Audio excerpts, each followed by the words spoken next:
You have nothing to forgive me for. We are starting number 2 of this recording. There is some deleted footage that will never see the light of day because there were some gardeners next door who decided to start the blower exactly when I pressed record. And we had just gotten the microphone set up in place. And one of us may or may not have said a racial epithet. Tune into next week's broadcast to find out which. Another thing,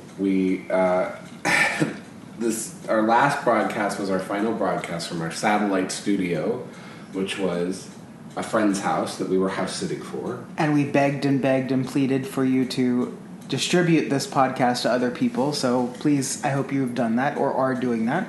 We might have lost listener. Our one listener might have taken ill. But now we are in our new home, here in lovely Orange County, a little seaside cottage, and we have a dedicated recording area. And I'm going to turn off that fan because it's making an annoying noise in the background. So bear with us as with these next few episodes we still figure out how the hell to do this. We still learn the ins and outs. Do we connect it to the TV and sit on the couch? Do we have a dedicated desk in the guest room? Do we do it at the kitchen table? Do we just say fuck it and give up altogether? All of which are compelling and potential possibilities.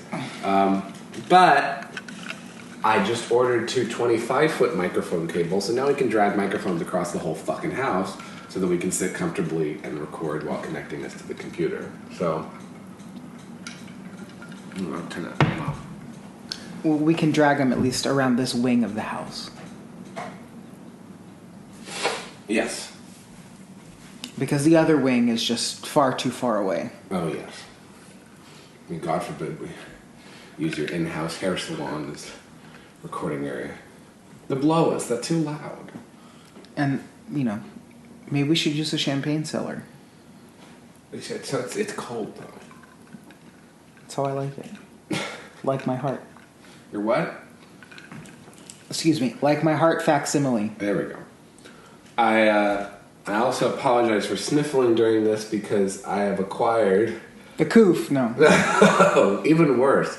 So, now that we are close to the ocean, I've been going almost every day and swimming in the ocean, which is nice, but... I sit here and slave away over dinner, this motherfucker you've been there most and his days. Boyfriend most days are frolicking in the ocean water. With us, you've been there most days. In fact, you went one day without us because I was so violently ill, but that's another story of what we're getting into. So, Sunday, I'm swimming in the ocean, and there's a lot of little kids shitting and pissing and doing God knows what in there, and adults of all ages. And I think I caught something from the ocean. I got oceanic bacteria or virus or something like that because I was like, oh, I kind of have a sore throat. And then the next day I woke up and I was like, I don't feel so good, but I tried to bump through the day. I took some niacin tablets to help with like sunburn and skin recovery. Actually, just one tablet that was 500 milligrams that I bought from Rite Aid. And then I started violently shaking at a furniture store, and my skin was on fire, and I had to rush home and couldn't even stop to get something to eat, and laid in bed and sugar and seized basically for about an hour. And then just sort of laid there while my skin was still on fire for another hour. And I have no idea that any of this is happening because I'm up here working. He was upstairs. My poor boyfriend was having to feed me soup because I wasn't able to sit still enough to hold the bowl. I didn't know that. Oh, no. Even worse. I shook so much he threw his body over mine like a soldier across a landmine that was ready to explode. It was like, I thought for a second, I was like, I'm not okay. And I could get worse. And I thought, God damn it, does this mean I have to go to an emergency room or urgent care or something like that? But apparently, with the virus or bacterial infection or whatever I had, plus the niacin, the only cure was just hydration and rest, and I'd rather do that at home than in a hospital bed. So a few hours later, I eventually recovered in time to drive us to sushi. So what he doesn't know is that I've been lacing his food with arsenic, so... Well, I've already taken mercury, and now I've taken niacin, so if I can survive that, I could probably survive fentanyl if I really wanted. So, that's where we're at. That can be arranged. Well, be a lateral move at this point.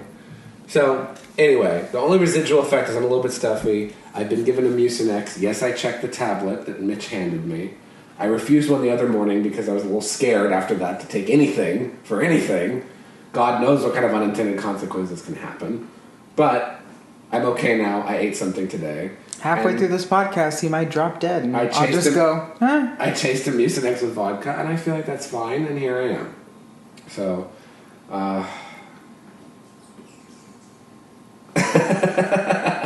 he's giving me a really devious look, and it worries me. But anyway, so excuses aside, we're back to our usual production schedule. We actually only spent about a week or two where we didn't record anything. I think it was more like 3. No, because 2 weeks ago we were still at the other place. We've right? been living in this house for 2 weeks.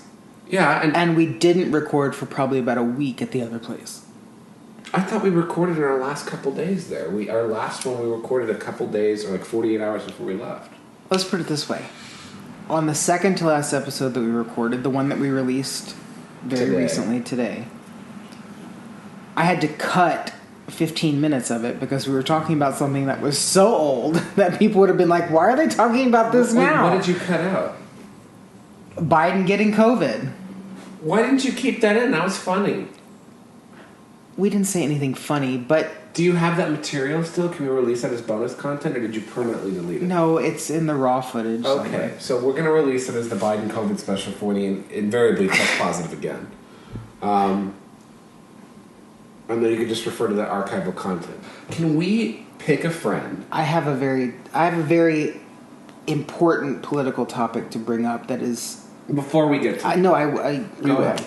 But I want to put it out there. If any of our listeners would like to come on, you just gave me a bewildered look, but let me finish. Not necessarily on the podcast to start with, but at least could submit some information every single week. We need a Chasen Buttigieg correspondent. That's all. It's not paid, because neither of us get paid. But if one of you wants to keep an eye on him and whatever he's up to, whatever his tricks are, send us some random tweet. A random tweet, when where he looks deep, where he looks unhinged. When he's looking cracked out on his fentanyl, or just whenever he's out there like deep into the white wine and he's on CNN or something like that. Just send us chasing the headlines, and we will say it's from our CB correspondent, and we will cite you, and we will promote you if you want us to, whatever. But that would be a nice little job, because in that way, there's some rhyme to the reason of us mentioning him nearly every single week. In the same way that, I'd love to have a West Hollywood correspondent to keep us abreast on the Starbucks. By the way, over on Robertson and Santa Monica, they're opening up. It's going to be a 4-way crosswalk now instead of a single directional. So you can just cross through the entire street from 10 to 2 on weekends. So there you go. So it would be really nice. Also, West Hollywood's dead. They canceled Halloween this year. Wait, back up. I'll get to that. Robertson and Santa Monica? So pump to pavilions and all that. So you can just But cross there's whichever nothing direction. there. Basically, the gayborhood ends right there at Salt and Straw. Ends right there at Robertson, Salt and Straw and Pump. There's no reason to cross diagonally to the other side. Right. There's nothing over there. Right. But I think they're doing it. No one's going to pavilions except to get more vodka. I don't know. I think I know why. Condoms, maybe. Condoms. I think I know why they're doing it. Because one, the street lights on Robertson coming south onto Santa Monica are very dim, and I've seen people almost get hit by cars. And two, if you give everyone a red It's for natural 30 selection. to 45 seconds. Well, if you give everyone a red, at least you run over one less twink. So they're thinking of the twinks and the disabled misgenders. We don't need them, so. I know, but they just keep popping up every year. Number 2, West Hollywood Halloween Parade is canceled, and for no given reason. It's canceled, sis. I don't know if it was monkeypox. I don't know if it's because nobody wanted to do it anymore. But they canceled what is maybe the second largest event in West Hollywood, second to Pride. It's basically Fall Pride. And to think, we were going to go up and celebrate Halloween up there, but I guess... Well, it got worse the past few years. It was fun. It used to be fun because everyone got in costume, and the bars were all kind of open, the streets were blocked off, and people actually put in effort. Some people actually spent a lot of money on costumes and stuff like that, which is kind of cool. But this past Halloween I went and I had a lot of fun and I met this random girl and I think I kissed her. oh, And then we exchanged phone numbers because she wanted someone to go to brunch with because she didn't have any gay friends. And then she never texted me, so I was like, okay. why didn't you text her? I didn't get her number. Oh, She just got mine. rookie mistake. You should always get her number. It was a female. I didn't give a shit. Well, maybe she's a mussy. Oh my god. So, Halloween's canceled. But here's the thing I don't understand. So they're canceling the official parade, but people are still going to fucking go out on Halloween in West Hollywood. We're not.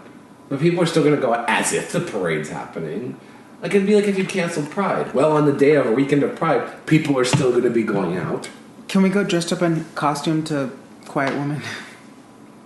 In the same costumes you're going to wear the West Hollywood parade? Yes. just walk in I'm going to there show up in like a thong. You can be there in a really crooked Shannon Beater wig. They're kind of sweet. I know.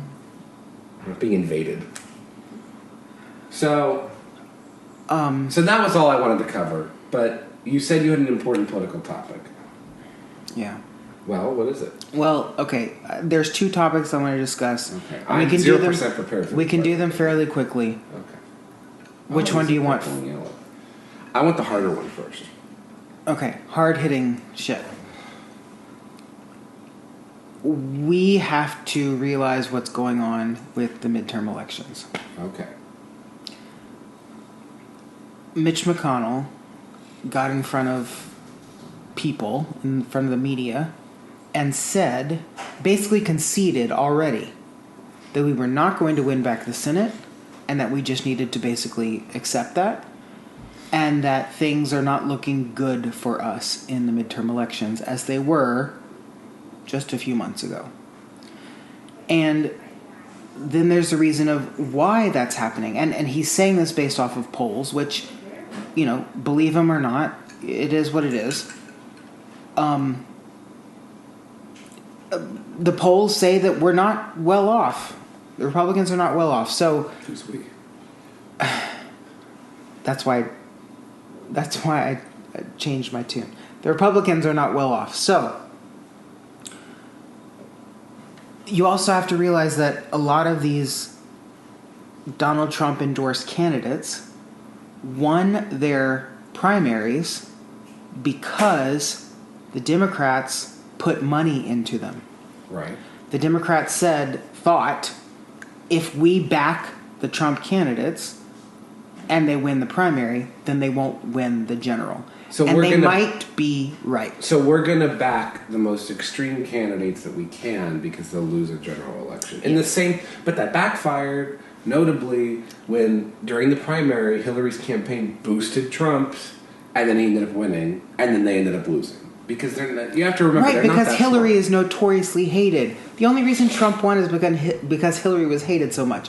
These other fucktards running for Congress, no one cares so much. But there's no, how do I say this?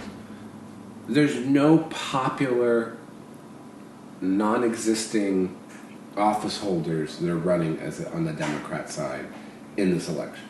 Like, there's no one who's going to set anyone's hair on fire. There's no one who's particularly interesting. In fact, there's a lot of gaff-riddled people that are running, like John Fetterman.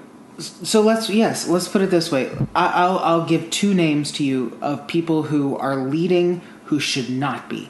That guy who had a fucking stroke, who can't talk for shit, Yeah. who dresses like a fucking hobo at every event that he goes to, and it's all because he's up against Dr. Oz, who is preaching about crudité in every fucking ad that he like. No one knows what he's talking about. Well, So that's number one. Yesterday, but yeah. Secondly, I am completely baffled as to why Herschel Walker is not winning Yeah. in the polls, because Warnock Beat his is wife. not good. He beat his wife.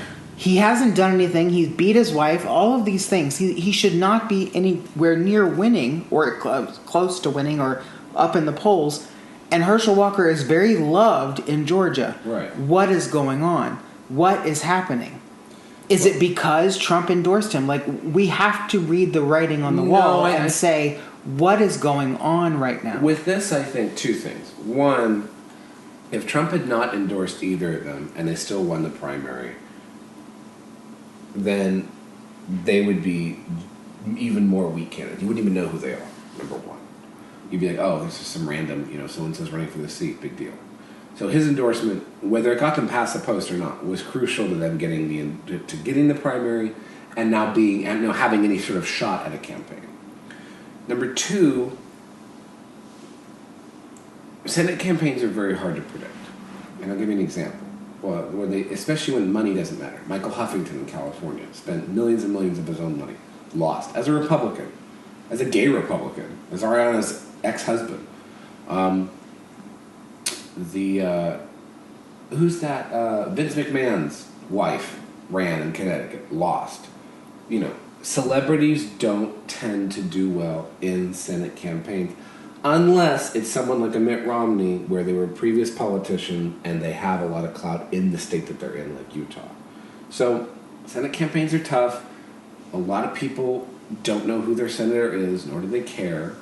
And the senator is a lot less representative of them and their state than their representative is, obviously. So the interest in a Senate campaign is already at 16% of registered voters, roughly, I think. So you have to pick somebody who has some kind of name recognition to have any chance, especially if you're a Republican, because if you see a name that you recognize, that's going to give you a shot. Now, I have my own issues with Dr. Oz. He's a Turk, and that bothers me. And I don't mean that in like a derisive way. He was a Turkish citizen up until like 20 minutes ago, and a dual citizen, and kept the dual citizenship and said he would not give up the dual citizenship. That bothers me. I don't think anyone who's a dual citizen of anywhere should be running for public office in the United States at all. That should be a rule. But that's minimum. So that bothered me on one level. Number two is he has not always been the most stalwart person on the right when it comes to different positions. In fact, I didn't even know he was a Republican until he started running or even sympathized with Republican positions. He's another Oprah creation like Dr. Phil. And so it's like I didn't have much to expect there. And despite being a pioneering heart surgeon, he's promoted some stupid vitamins and stuff. So it's like you leave yourselves open to a lot of potential issues there. Number three, again, he's lived in Pennsylvania. He spent some time in Pennsylvania, but it's not like it's his only state. It's not like it's something where, like, if, for example, I ran in California, the state I've lived in my entire life and been a resident of, I'm not, versus I go to Idaho for a couple months and I run for public office from there. Like, that'd be kind of weird. Like, that just doesn't make any sense to me that, like, somebody who's not necessarily a resident of that state runs of that state. So that's my only issues with him. Now, that having been said, despite the gaps and everything like this, I think he's a stronger candidate than a lot of people would like to admit because, number one, he got the Trump endorsement, and number two, people like people that they know. If you left the vote for the Supreme Court up to most people, Judge Judy would be on the Supreme Court. Whether they like her or not, this is a public figure, and there's something to be said for that. And that also plays into Herschel Walker now. We all love Christian Walker, his son. But, yes, he's had a few women with different wives and stuff like this. He's had brain injury and all that. But he lived, and he survived through it, and I think he's a lot better than Warnock as a potential senator. Right, but I agree with all the points that you're making, obviously. My point is, and what we need to realize is, within the Republican Party, the Trump candidates and the Trump-like candidates, the populist candidates, are popular for good reason. But with the entirety of the electorate, they're not. So if we keep putting up candidates who are populist, and the independents and Democrats will not get on board with at least, some of them coming over to our side and voting for them, we're not going to win and we're not going to get anywhere. And we're going to have a lot of the same crap that we have right now. Like, We just have to realize the writing on the wall of populism is not popular for whatever reason. We can debate that till the cows come home with the larger majority of Americans. And we need to figure out why. But here's what... Okay. But then flip it back on its head. Let's use the Pennsylvania thing as an example here. Because one could argue that the populist candidate is this Fetterman, whether he's a real or a fake everyman. I think he's fake. His dad was a successful insurance salesman, paid his way through college. He and Oz are both Harvard graduates, and he puts on the hoodie and pretends like he's one of the people, but he's not. Versus the guy who's a doctor, who's like an actually good doctor, but then LARPs as a celebrity. So it's a weird sort of thing like that, but Fetterman is a lot more of the Bernie wing, and the left would make the same argument. Well, those people aren't popular, maybe with 30% of our electorate, but not the full electorate at large, like 30% of our registered Democrats, but not all registered Democrats by any means. So why would you nominate somebody like that? But if he is indeed leading in a state like that, then the populist might be winning. It's the moderates and the independents who always decide things, and they always tend to side with the least populist candidates. Which is why I would hesitate to take any kind of lessons from Pennsylvania regardless of outcome. I'm just saying... Because if Fetterman wins, you can make the argument that you know... I'm just saying we're going to have this conversation again after November, after everything's decided, and figure out, were the polls just wrong, which they could be. Yeah. And, we end up doing better than I anticipated, or were the polls right, and we have to have a serious conversation about where we go from here. Well, a couple things. One, I want to give McConnell... I hate Mitch McConnell very much, in an almost biblical way, because him and his Asian wife have been profiting off our government for decades, and in the worst way. And this weird sort of rebranding by him as being this super cool guy who gets things done. Cocaine Mitch and stuff like that is weird and gross and just something that like congressional staffers get off on. I hate all of that. Number one. Number two, I don't know if what he said about the polling and everything like that was a signal to get some of the big money off the sidelines. Because that's his job, is to gin up fundraising. And if he's saying we need more money and stuff like that, first of all, he needs to be supporting Oz and supporting Herschel Walker and those candidates. He should be putting, I don't know how much the NRSC is giving to them, but they should be giving more.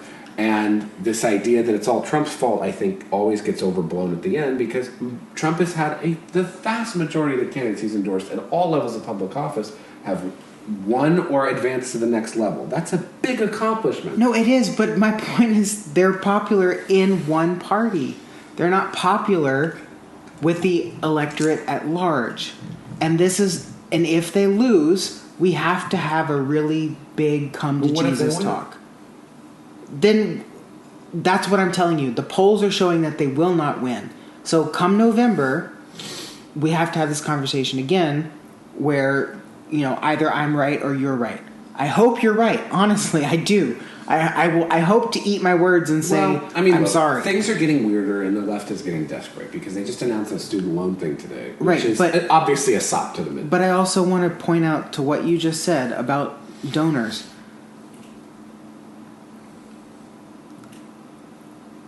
I will not, give away privileged information, but there are Republican organizations that are not getting the funding that they were anticipating and thought they would. So, if that is any inkling as to where funding is and who's not funding, Republican-led initiatives or organizations or candidates, we might be in a hell of a mess. Well, because here's why. One, inflation is tamping down on all donors for everything, especially the small donors. Two, the small donors are giving to people like Trump, obviously. Three, the big donors are giving to people like DeSantis, who's going to win in Florida just by a matter of how much. And four, the big donors don't turn out for midterm cycles, on average. They usually turn out for presidential cycles because they know the voters don't turn out for midterm cycles. they usually turn out for presidential cycles. Now, in my perfect world, voters turn out every 2 years, and every single time there's a local election at the same rate. They're educated on the candidates. They want to be involved in the process and everything. But unfortunately, the parties have set up a stupid system where you get really excited every 4 years, and every 2 years, like, whatever, and you just get bombarded with media and ads and stupidity and yard signs and phone calls and mail to where you turn off the average voter from even wanting to be involved in the process whatsoever.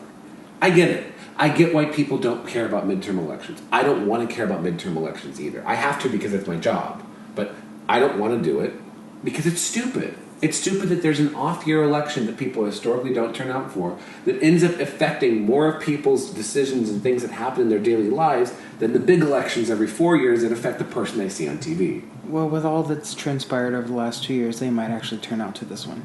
Who knows? Well, but we'll see. Turn us up. Last thing I want to say before I jump to the second topic, and we'll wrap it up. I promise. You and I have to do something to fight against Katie Porter because I don't want that bitch in her whiteboard back in Congress. She's our representative now, and we need to get her out. So we got to do. Is she here? We got to do what we have to do to get her out. I don't even know who's running against her, but whoever it is better than her.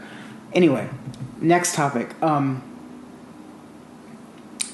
I hate to do this, but we're going back to monkeypox. Cases are down, and testing is up. And it might be on its way out. Because I saw a study that 50% of self-described gays and LGBT whatever reduce the amount of their sexual partners in response to monkeypox. So it already scared half the gays, which is good. Good for them.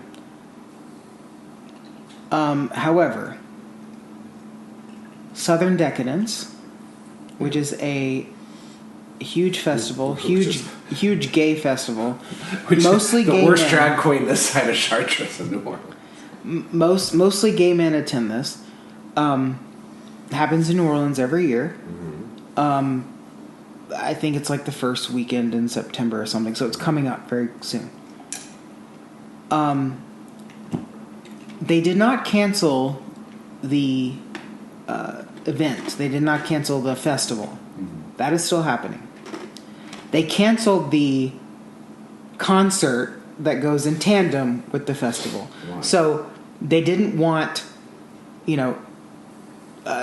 21 people deep, like rubbing elbows to elbows because of monkeypox. So they're still towing this idea that by touching someone's skin to skin, you can contract this virus. Touching someone's skin to skin fairly, lightly. I don't know where they get off clinging to that. And if you're going to do that, if you're going to cancel... Okay, let's put it this way. At this concert, I doubt many people are having sex. Right?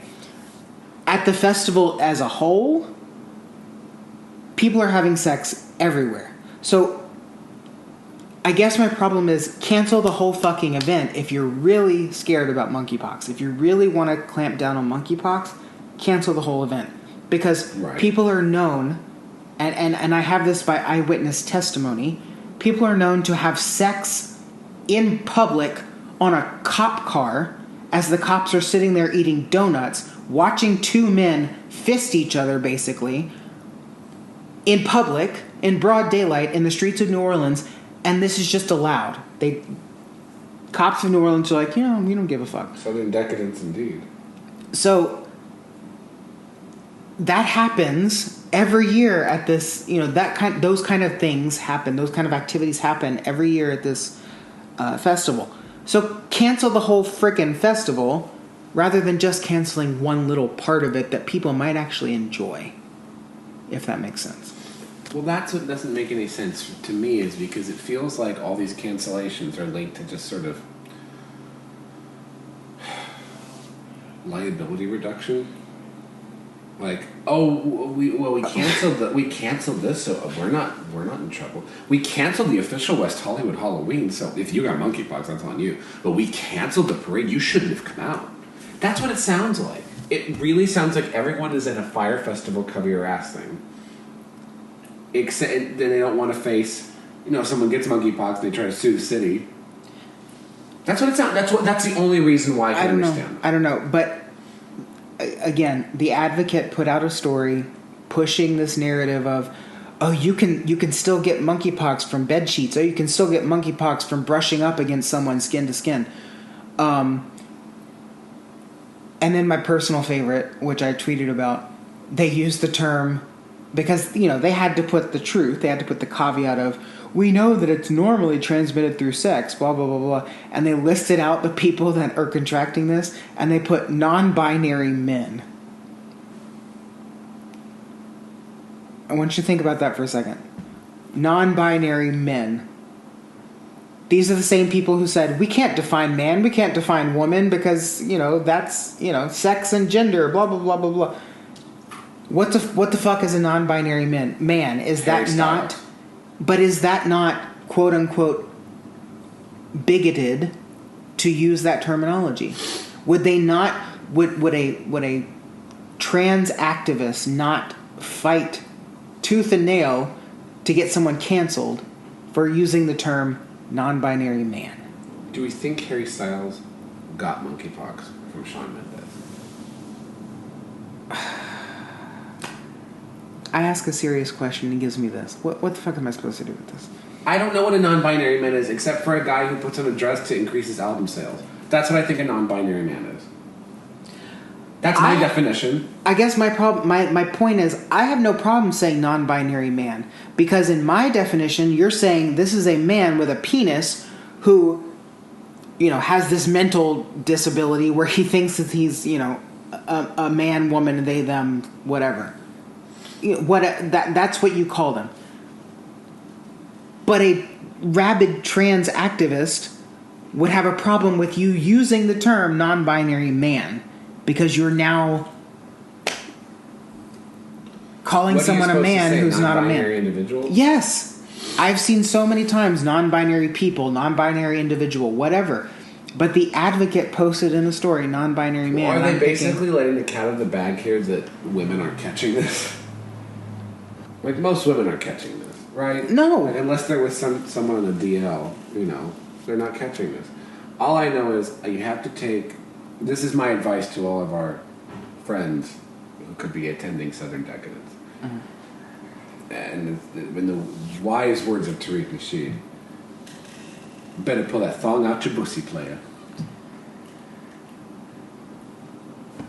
You're hearkening back to a previous episode. I do that in every episode. It's not an Easter egg, it's a whole fucking hatchery. No, I'm... I don't know. I have a problem with them canceling, the one thing that might actually be fun for people. Yeah. Where they're, chances are probably not 8 million people having sex at the same time. And the one part where there's somebody might be. Right. And the part where people might actually be spreading the virus, we're going to let that happen. Like, it makes no fucking sense. Imagine a hotel during this canceling reservations from gays because they could be doing monkeypox things and getting it on the sheets, and they can't guarantee the other guests' safeties. That's interesting. Could you imagine if a place did that?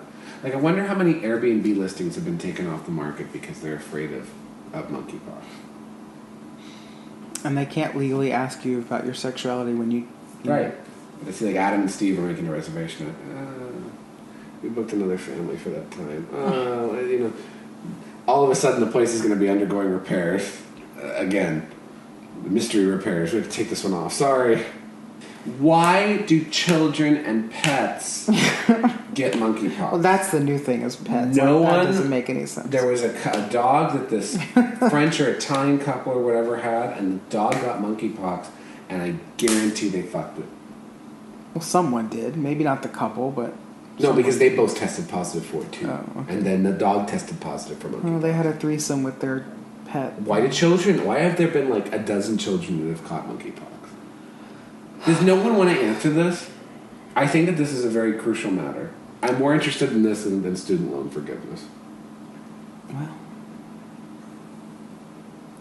There was someone posted a great tweet today. They said, "There's a disease that only harms gays, children, and animals, and nobody wants to ask a couple tough questions." That's true. On that note, I guess the second vaccination is kicked in for the people that we know, so maybe we can start having friends over in the yard. we have no In friends. sunlight. And we've pissed off everyone. At this We point. have no friends. Especially after this podcast. I still won't. I won't return messages from a certain person who got pissed about the monkeypox article that I And wrote. his name, Mehmet Oz. I volunteer my services for free. That's what volunteer means, dumbass. It's stupid. You can volunteer a question. I volunteer But my you're doing it services. for free. I volunteer my services. Actually, no, not for free. I volunteer my services for paid. Because That's an oxymoron. You I can't want say to. that. I actually want to pull this back a little bit because the Mucinex is hitting. I, for a period of time, was an unofficial advisor. Mucinex is in it.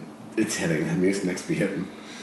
I have to confess, I was an unofficial advisor to one of Laura Loomer's campaigns Oh God. as her style and media director. So I told the campaign what clothes to put her in and what she could have said, and we could have made her look not crazy and wearing heels and looking kind of. She was going to be serving some cunt, okay? She could have been serving cunt.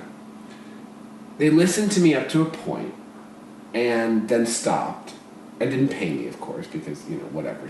She's raised like $28.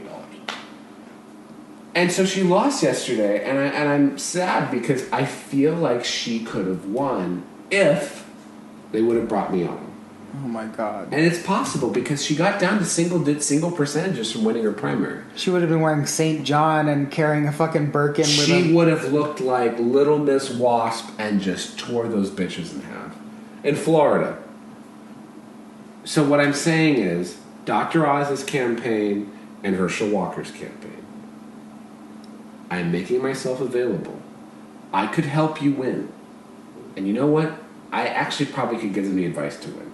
No more crudités gas. No more talking about your 18 fucking kids and nobody knows the names of. We could get you on track. Call me, get a hold of me, DM me on Twitter at Wyatt Today, and we'll talk. Because you're running up against a wife beater and a fucking gargoyle that's got one foot on a banana peel and the other one in the grave. You should be winning now. And if you're not, you better get your ass in gear because there's a couple months left and people are going to go out there and vote. So, that's, this whole podcast was an advertisement. After he's thoroughly plugged himself, I'm going to plug everyone. That's me, my campaign. Everyone should be plugged. 2024.